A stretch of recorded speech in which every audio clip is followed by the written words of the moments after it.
শুধু তোমার করুণা, মৃত্যু যন্ত্রণা কত কঠিন, সইতে আমি পারিব না।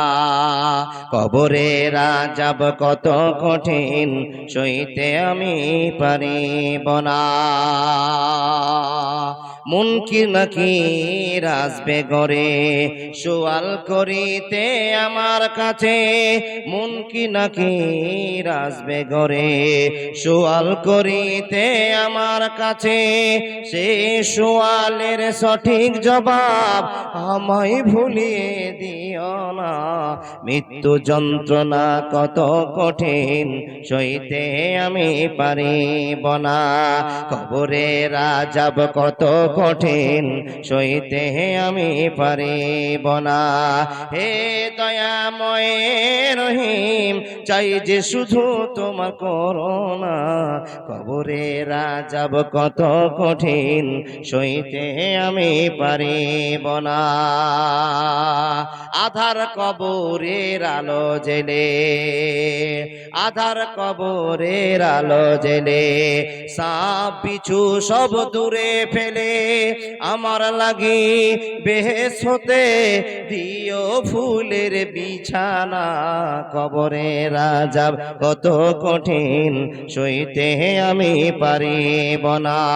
মৃত্যু যন্ত্রণা কত কঠিন, সইতে আমি পারিব না। একবার জোরে বলুন নারায়ে তাকবীর। এটা আওয়াজ মুসলমানের আওয়াজ নয়, জোরে বলুন লিল্লাহি তাকবীর। আরো কমে গেল কেন গো বাবা? মুসলমান থেকে নাম কাটিয়ে দিচ্ছেন নাকি? আল্লাহর বান্দা, ভালো করে মনে রাখতে হবে, পৃথিবীতে একটাই জাতির নাম মুসলমান। আল্লাহর কাছে চয়েসফুল ধর্মের নাম কি গো বাবা?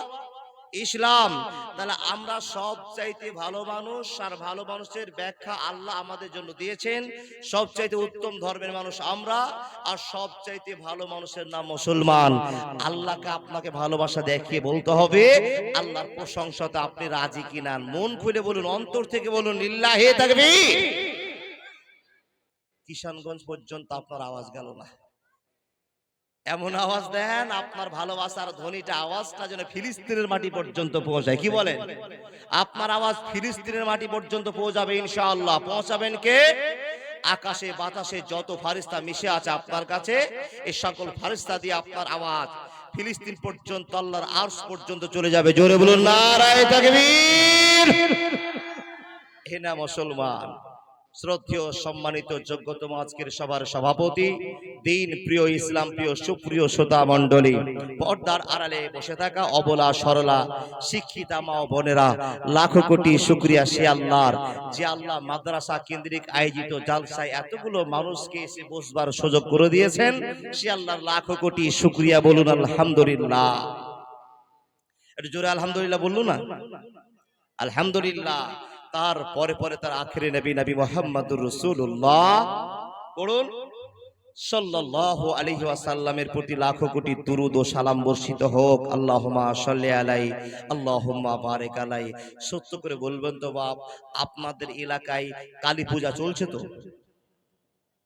যারা কালী পূজার মেলা দেখতে যায়, মণ্ডপ দেখতে যায়, ওনারা দাঁড়িয়ে মণ্ডপ দেখে। কি কথা ভুল বললাম? ঠিক বললাম না ভুল বললাম ভাই?